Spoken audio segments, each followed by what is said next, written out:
Women in wrestling. We did not evolve. We have always been here. In the shadows. Waiting, ready, motivated. And now Ring of Honor places its spotlight on women. And as we stretch our arms to make space, we inspire. As we put our babies to bed, we create fairy tales. And as we lace up our boots and wear our stilettos, we chase dreams of gold. We are strong. We are athletes. We are passionate. We are they. This is Ring of Honor. And this is women's wrestling.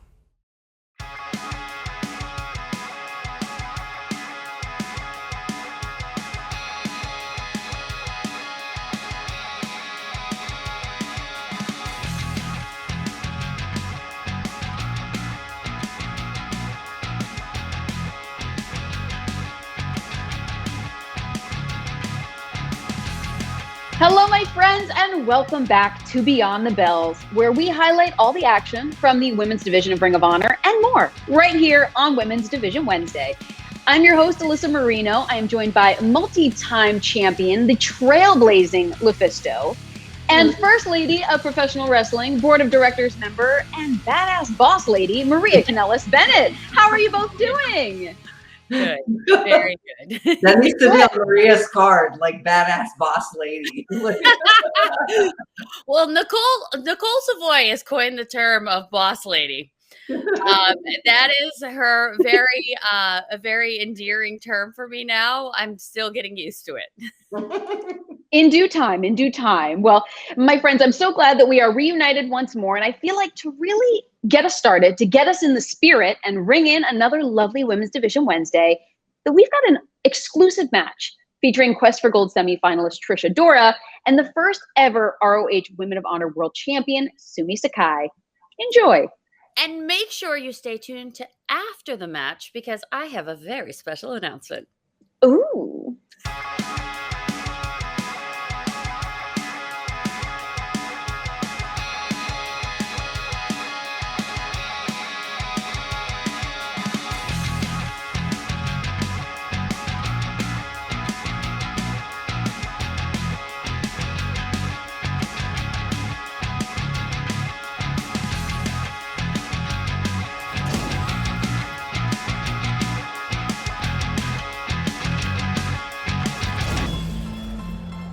Welcome everyone to this Women's Division Wednesday exclusive. Ian Riccaboni, Caprice Coleman, and the member of the Board of Directors, Maria Kanellis Bennett. We're in for a great one-on-one encounter. Listen to the ovation for our first competitor.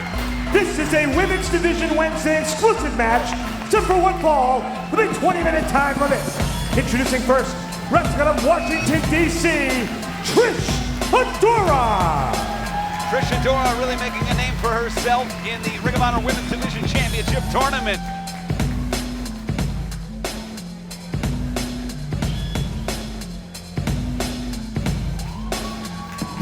And there you see it, Caprice Coleman, Trish Adora, one of your favorites, but she's taking on one of my favorites here today. Yeah, this is a test that I have to see because one of my favorites, I mean, everybody loves Sumie, man. Come on. I just want to see how they play it out here. This is going to be good. Her opponent, wrestling out of the Jersey Shore, Japan, Sumie Sakai. The Ring of Honor's Ray of Sunshine, Sumie Sakai. Maria, what does Sumie bring to the women's division? Experience. And she will be maybe the most experienced opponent that Trish Adora has ever faced, Caprice. Yeah, she is. And I'm always happy to see how happy Sumie is to be performing in front of people again. Yeah, Sumie. Maria, we saw it. Sumie in Baltimore, Maryland in the bubble environment, but still looking to slap hands with the fans on the way out. She gets her energy from the fans, whether they're actually there or not. See referee Joe Mandak calling for the code of honor. I don't think we'll have an issue here. Both honorable competitors. Should be a real scientific encounter, as they used to say. Mandak calls for the bell, and we're off here. And fans, what a conclusion to the Ring of Honor Women's Division Tournament. We saw it at Death Before Dishonor. If you haven't seen it yet, check it out on Honor Club. You'd almost think this match here is like the former champion proved that she could be champion again, and someone that went so far in the tournament proving that they could be champion for their first time. Oh, and look at that. Wow. Look at the cross arm breaker right out of the gate. That shows me that Sumie's trying to end this thing fast. She doesn't want to go in the deep end with Trish. Trish, of course, served our country, member of the United States military, also very well trained in the martial arts. Sumie with her judo background, Brazilian Jiu-Jitsu. So this could go that route very quickly. It's an MMA route.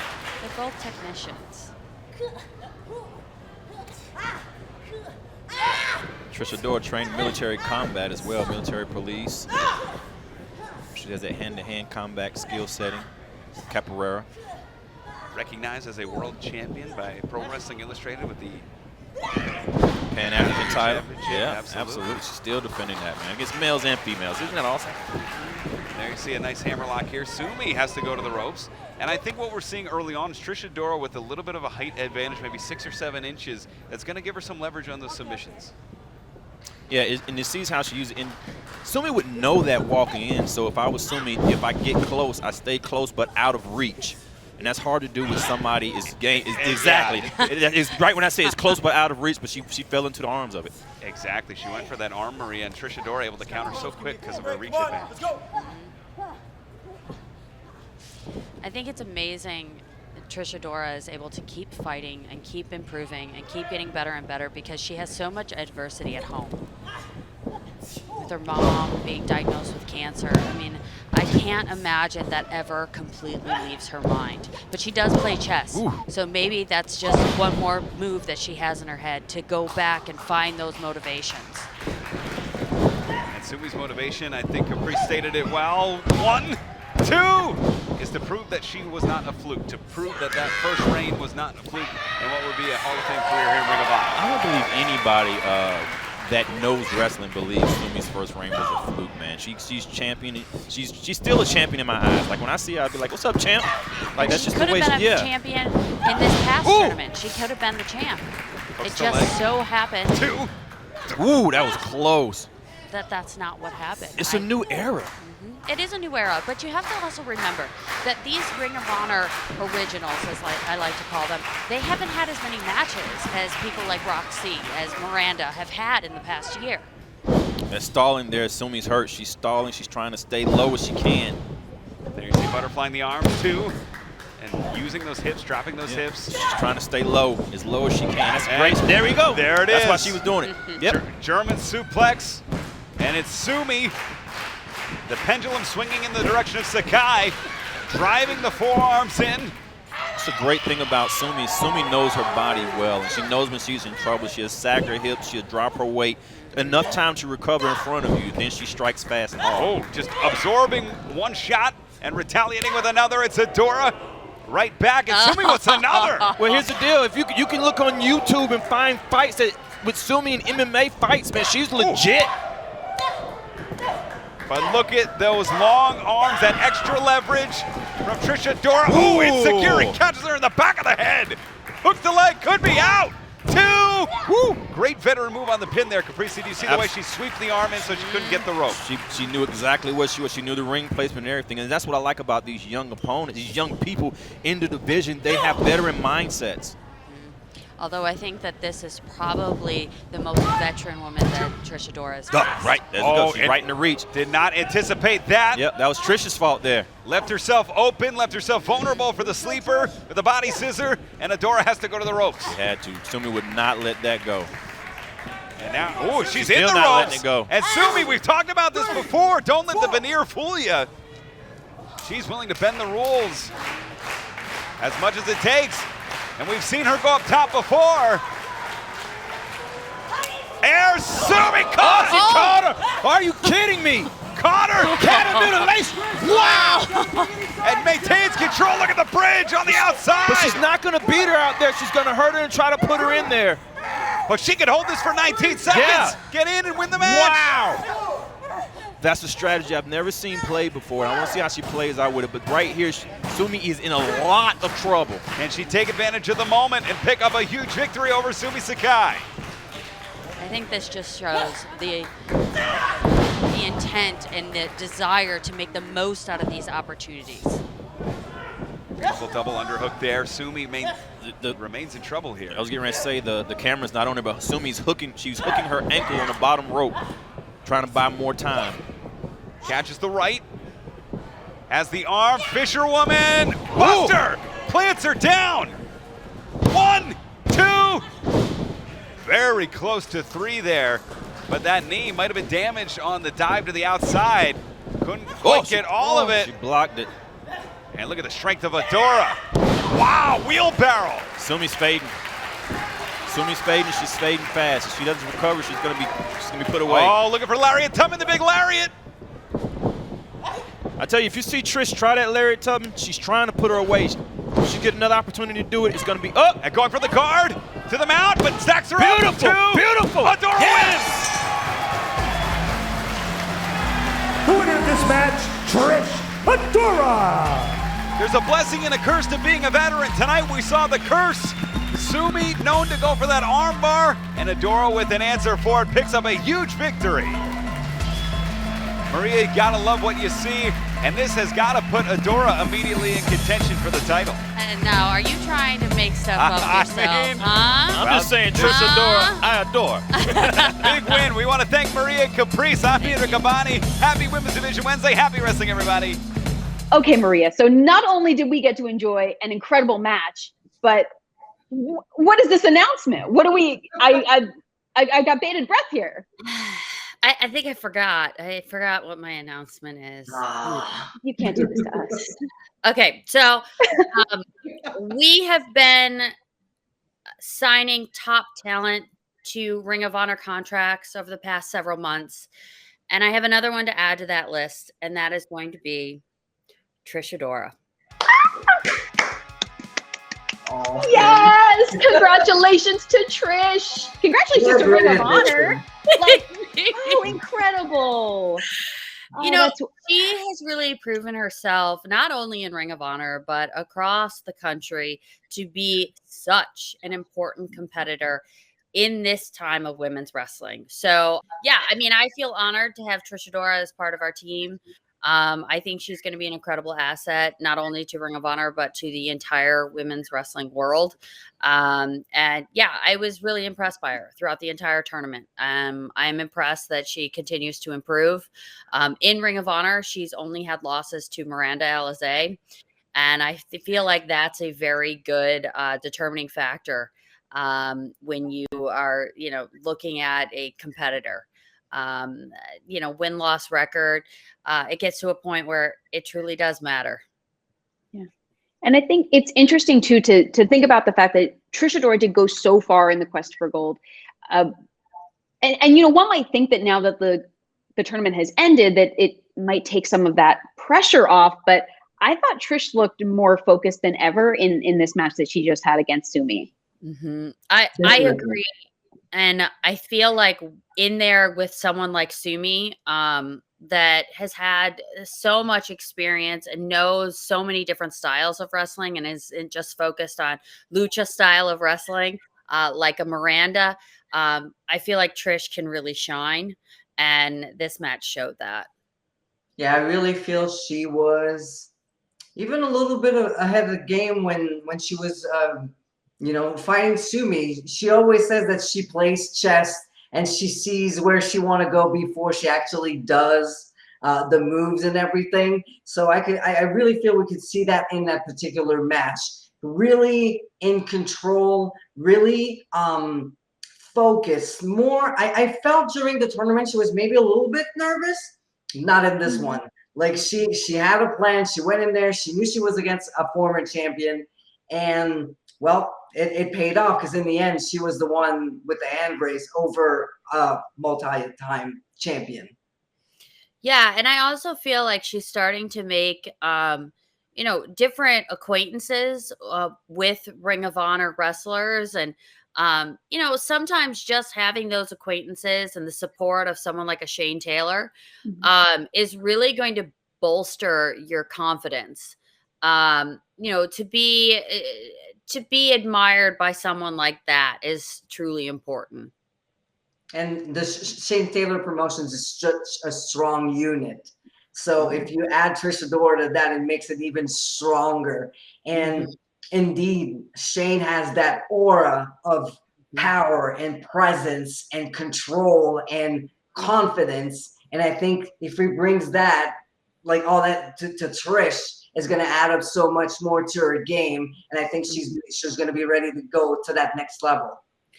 Yeah, I think so. And I don't know if Trish is going to completely go that direction and join. But to have that option, that if need be, someone's got my back, I feel like that is so incredibly helpful.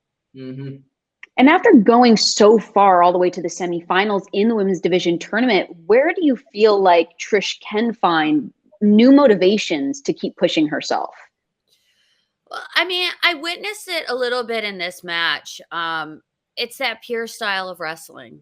And because so much of Ring of Honor is being dedicated to that pure style, if Trish really focuses on that, who knows what the limits might be. I mean, there might be no limits. Maybe it is to where Trish tries to join the pure division.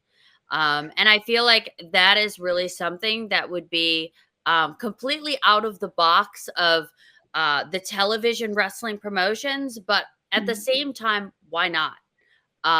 In this world right now, she is one of the best, especially with that style. So again, why not? And it's something that fans have been asking on the ROH experience. They want to see women involved in some sort of pure division, if not the pure division. They really want to see the women go out there and wrestle. And who better than Trish Adora right now? And there is a match that I have in my mind that's kind of a dream match. And I don't know when or where or how it would happen. But I would like to see Nicole Savoy and Trish Adora on a pure rules match. That is, yeah. And get the note. I would give them, it's been in my notes for a long time of like, all right, that's the one. Wow. But I feel like there is going to be something to watching her get there. And you know, what matches she has moving forward to get into a position like that. Because after a match like that, I feel like the next step would be an intergender match. Oh, Lufisto's ears perked up. The innovator of intergender wrestling. So I definitely think that one of the things you can clearly see in Trish in this match is I think she went from, like you said, happy to be here to a different level of concentration. It isn't fun and games. It isn't, oh my gosh, I'm happy to be, included. It's I need to keep proving myself over and over and over. And I think, Maria, you actually mentioned this on commentary is kind of the ROH originals with kind of the idea of the new era, where Trish maintained a really rigorous schedule of both competing and training throughout the last year. Do you think that that's something that really played a factor in having a win over a legend like Sumie? Yeah, I think that Lufisto could probably talk about this the best, just about ring rust and about getting those reps in. Yeah, definitely. Just the way Trish has been so busy and against different types of opponents. So I feel now, again, the chest idea comes back where she has pawns and she has a queen and she has a king, and she's been facing all of these different, I wouldn't say enemies, but opponents, and she learns from every one of them and she brings them to the next match. She's definitely a student of the game. So you can see the evolution, the confidence building. And as you mentioned, she went from being happy to be there to I am Trish Adora and I do belong in Ring of Honor. And right now she is officially signed, officially part of Ring of Honor. And I think she's going to make the most of it. And definitely the fact that she, even through the COVID, the pandemic, she kept so busy at pushing her limits, pushing limits in general, being in the top 500 of the PWI, being in the top 100 of the women, being one of the names that's always mentioned when it comes to either intergender wrestling or women's wrestling. She's on every show. She had a 60-minute Iron Man match with Tony Deppen, and so on and so on and so on.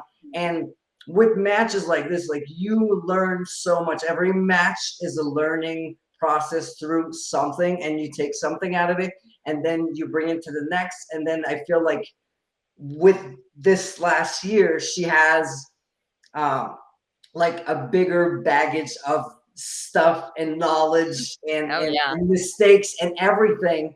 And yeah, definitely now I just think like the next step is she's only going up from here. Yeah, I think that during the tournament, you really could see where the Ring of Honor veterans, the core group that was there before, I wouldn't say they struggled, but what I would say is they weren't at their very best. And that's strictly because they didn't have as many matches. And that's no fault of their own.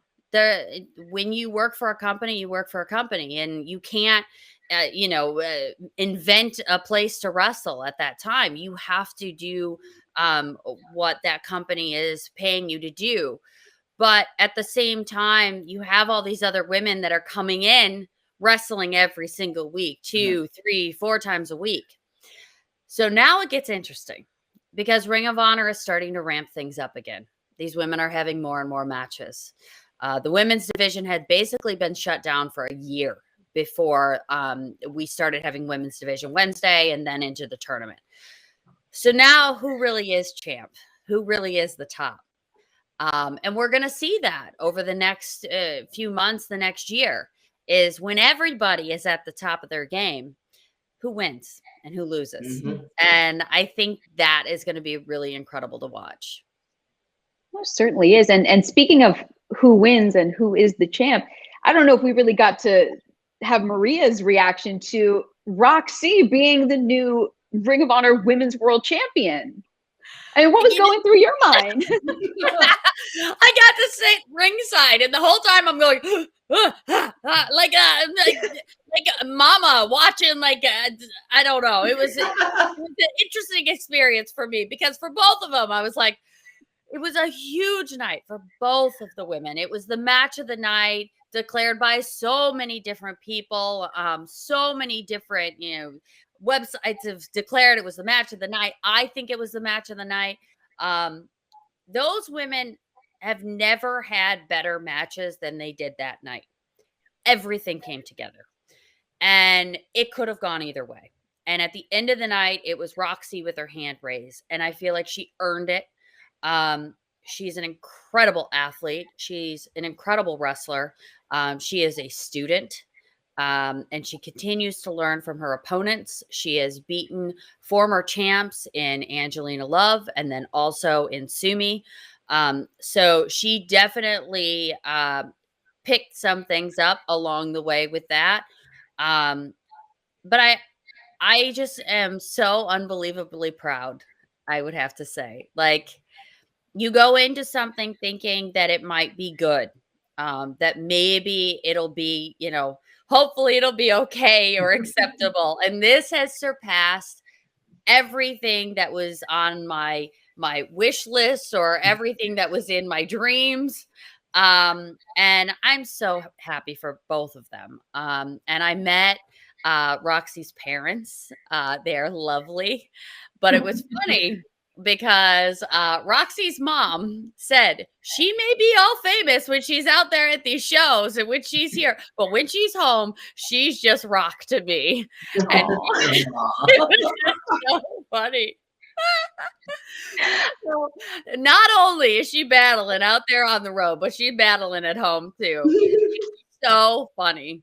The life behind the scenes. Oh yeah, and it's incredible. Like when you have that kind of support system, that kind of family, it helps.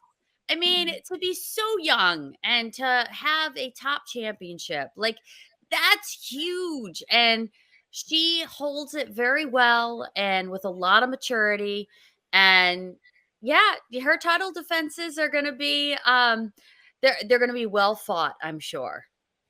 And, I think one of the main words that came out of everyone's mouths or on everyone's keyboards was that match delivered between Alizé and Roxy. So 100%. But Maria, you mentioned Roxy's title defenses. So over the weekend, Roxy actually had her first title defense, returning to an incredibly lively, streamer-strewn crowd response at New Texas Pro, which is a place that she called a home away from home, and she just successfully retained her title against Killer Kelly. So already we're starting to see that Roxy is a fighting champion. So yeah, and I know her schedule, and it's very rigorous. So she's got a bunch of title defenses coming up, and we will be able to discuss them all here. But yeah, I mean, she is definitely a fighting champ. She's going to be out there fighting, even if we don't have Ring of Honor shows, and I think that's incredible. I think that's what you do to prove that you're the best.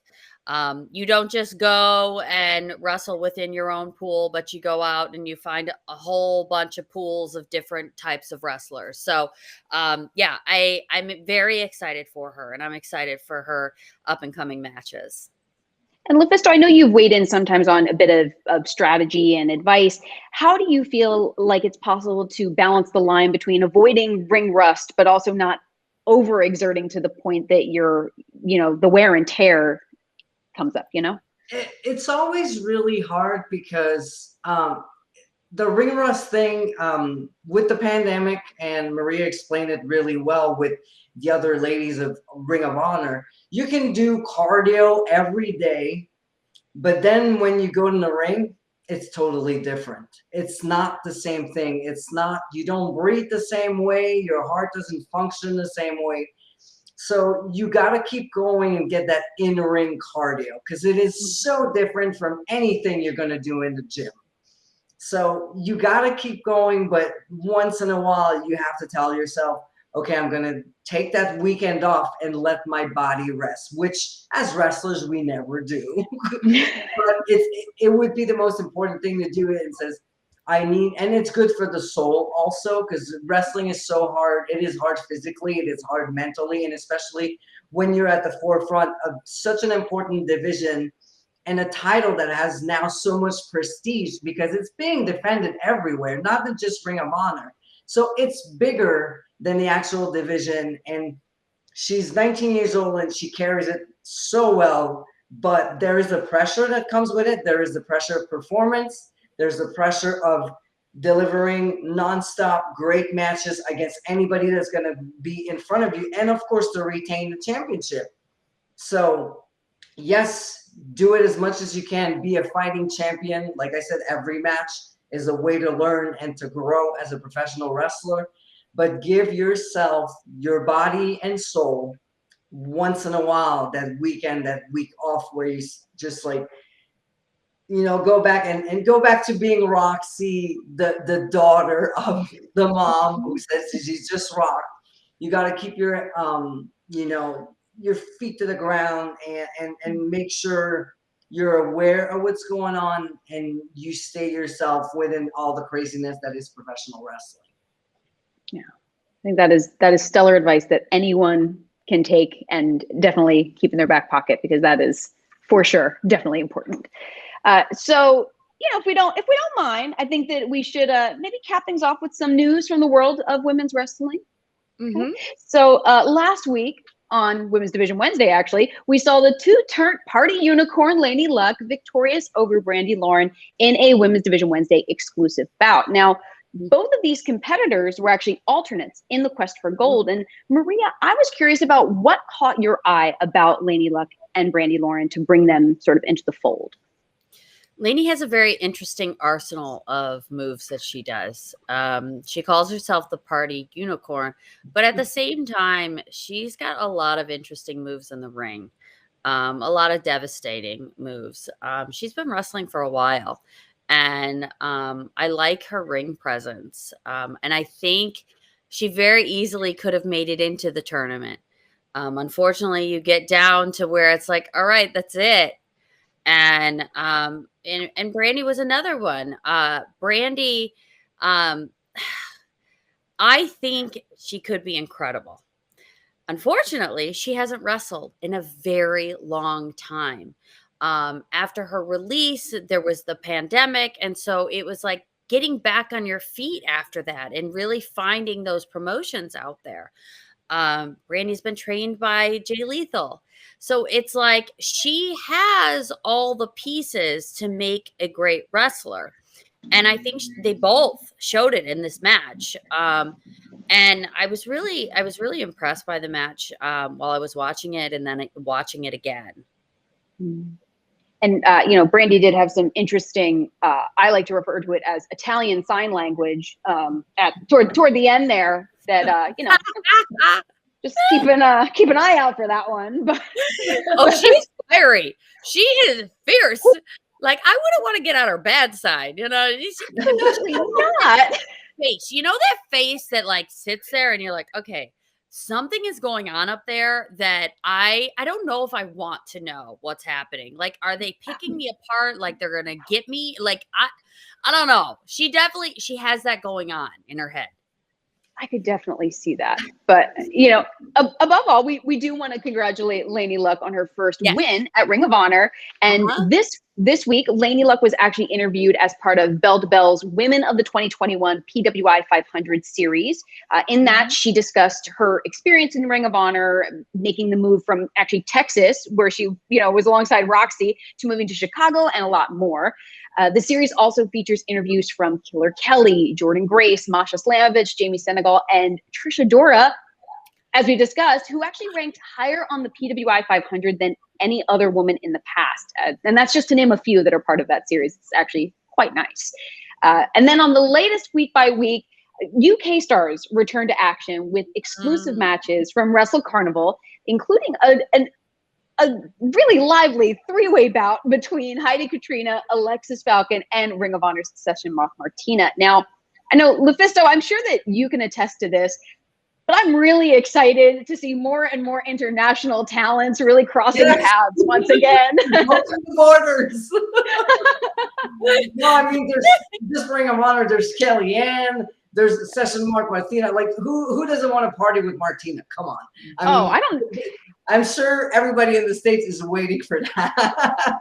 Like, she's there, like, waiting with her beer just to hop in on the plane and fly to the States. So, no, definitely the borders are opening up. Like Canada, we can now fly to the United States. Everybody from the United States can come to Canada. So things are finally moving. So, and some people from Europe, I think, by flight can come. Like, there's restrictions here and there, but there's a light at the end of the tunnel for the internationals out there. That was actually one of the toughest calls, is when I had to call people to tell them they couldn't be in the tournament because I couldn't bring them across the border. I mean, I was like, what am I going to do here? That was tough because we wanted to make it an international tournament, and maybe we will. Maybe next year that's going to be the next step is to run a tournament that is international. But yeah, to not have people like Session and I have to tell them, no, sorry, that was tough. I'm curious as to the kind of hysterical energy that Session Moth Martina would have brought to the tournament, but I have to just go back and say, I don't know if I could hang with Session Moth, so I'm going to pass on the partying. Like, I can't hang like that. But I could try. I don't know. But Lufisto, speaking of you yourself, you became Fighting Back champion at C4. Congratulations. Can you tell us a little bit about the experience for you? It's Fighting Back is a charity show every year that C4 Wrestling does, and actually this year they've raised $103,000. Yeah, so like huge, and it keeps going. They keep raising money for the Cancer Society every year, and they have that special gauntlet where the winner wins the Fighting Back championship. It's a annual thing. And I was the only woman in the actual gauntlet, and I won. Of course you did. Congratulations. We would have known that. Yeah, of course you're going to win. Come on. Has it been fun getting back out there? It's so good to be back out there. Like my first match, like I was explaining my cardio, I was like, oh my God, what happened? And then, but then I had 2 matches, the gauntlet, and then an intergender the next day. And I was like, oh yeah, I'm back, baby. It felt so good. Like I could run. I was not blown up. I was like, oh yeah, this is happening. No, I mean, being international is so hard because there's so many things stopping us, like from borders to visas to once you get to a certain point where, yeah, you absolutely need a visa, otherwise they won't let you wrestle. Very complicated. I could spend a whole episode on that. But yeah, just the fact that everything's opening up, and in Canada, things like shows are starting again, and it's at least 250 people, and now it's going up too. It's like it's just so nice to sit backstage and be with your colleagues and chill and laugh and just being with people who love to do the same thing as you. I think that's the thing that I miss the most. I miss the in-ring action, the adrenaline, meeting the fans, but just being with your peers, man, that was something that was missing, like so bad. And I'm so glad I just can sit backstage and lace up my boots, and then I look around and I see all these guys and girls who share the same passion, and we laugh and we're hurt and we complain and we talk about everything. It's a great feeling. Did you have the awkwardness? So when I went back out there into the world, I at first was very awkward around other humans. I was like, I don't know how to communicate anymore. Yeah. And it was like this throw up of words all the time. But the worst thing is usually in wrestling, when you meet people, you shake their hands, and now you're like, do we shake? Do we elbow? Do we fist? I want to bow. What are you comfortable with? Because I don't know. It's like, no, you don't know anymore. You're like, yeah, it's like, you don't know what to do. And it's like, give me a hug. It was like, yeah, I'm a fist bump. I was like, okay, and or the fans, can I take a picture? I'm like, sure. And it was like, oh, am I supposed to sit? Am I supposed to put my mask? Am I supposed to you just don't know. So you're like, you're waiting to see what they're going to do. The same. I was like, yeah, it's like so weird. Yeah, you try. We're just doing our best. Just bow. I want to bow at everybody, or like, I don't even know. I feel as if there's going to be something that comes out of this. But yeah, it's been a little awkward, I have to say. We're navigating to the best of our ability, but honestly, like as things start opening up again, like through all the hurdles, we just hope for more exciting, good things to be coming everyone's way. So, and in fact, in other news, MLW recently announced that its women's featherweight division will begin at MLW Fightland on October 2nd. And so far in the division, we've actually seen the familiar faces of Nicole Savoy, Willow, Holodead, and many more. So that's really exciting. And then the Knockouts event, Knockouts Knockdown, will be returning to Impact Plus on October 9th. So throughout everywhere, it's just, we've said it before, but I think it bears repeating. It is such an exciting time in women's wrestling, or in the world of professional wrestling. So I think you can both agree with that. For sure. I'm so excited to see how many different people are just coming together, not only for wrestling shows, but just in support of each other's companies or support of each other's champions. Like, I was just so happy after Rock won, and like all these different champions from different companies, like Britt, and then you've got Deanna, and you just have all these champs congratulating, and like, even if we can't work together at the moment, like just to have that support from your peers is huge. Like, to say, I'm here for you. Like, that's just, it's so nice to see. It is. It's not something we would see before. And now you see all this support, and it's like, yeah, it's so great. I saw Deanna tweeting to Roxy, and I'm like, this is so great, from one champion to another. And it's all the women coming together and women in charge working together. I'm like, oh God, finally, after all these years, it's happening. I'm like, it's been a long time. And I mean, Maria, you did mention at Death Before Dishonor that you invite the best of the best to come on over and hang with the best here. So, I mean, is there any whispers or murmurs of anything you can share with us for potential plans down the road? I'll just say that something's happening very soon. No. And I'm very excited about it. And I think that this is going to be a gradual thing. There's going to be little snippets here and there that hopefully culminates in a much larger scale thing. For me, I always have humongous dreams. Like I don't put limits on them because I just don't believe in that. I would like to see a all women's pay-per-view that there's no boundaries. And maybe that's what I would call it. No borders, no boundaries. And where it's just the best of the best in women's wrestling. And why not?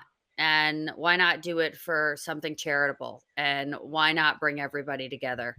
You have, veterans of the industry against newcomers in the industry, and the greatest managers in the world there as well, and commentators and these referees and all these trailblazers that are women, and the men that have supported them too. So like, I feel like there's going to be a moment in time that becomes something we can actually accomplish. And that's what I feel like this is all leaning towards. So yeah, I'm just so proud of all of them. Like everyone that's doing something spectacular in women's wrestling, I'm really excited about. Give me goosebumps, Maria. Oh, I love it though. Love it. Yeah, right? My goodness. Well, as always, we love to celebrate Women's Division Wednesdays together. Is there anything from final departing words for our friends at home before we end this lovely Wednesday? I would say I think we're going to hear from our champ very soon on Ring of Honor television. So we can all look forward to that. Okay. Well, my friends, we want to thank you again for tuning in for another Women's Division Wednesday with us. For Maria Kanellis-Bennett, for LuFisto, I'm Melissa Marino, and we'll see you next time to chat about more in the world of women's wrestling right here at Beyond the Bells.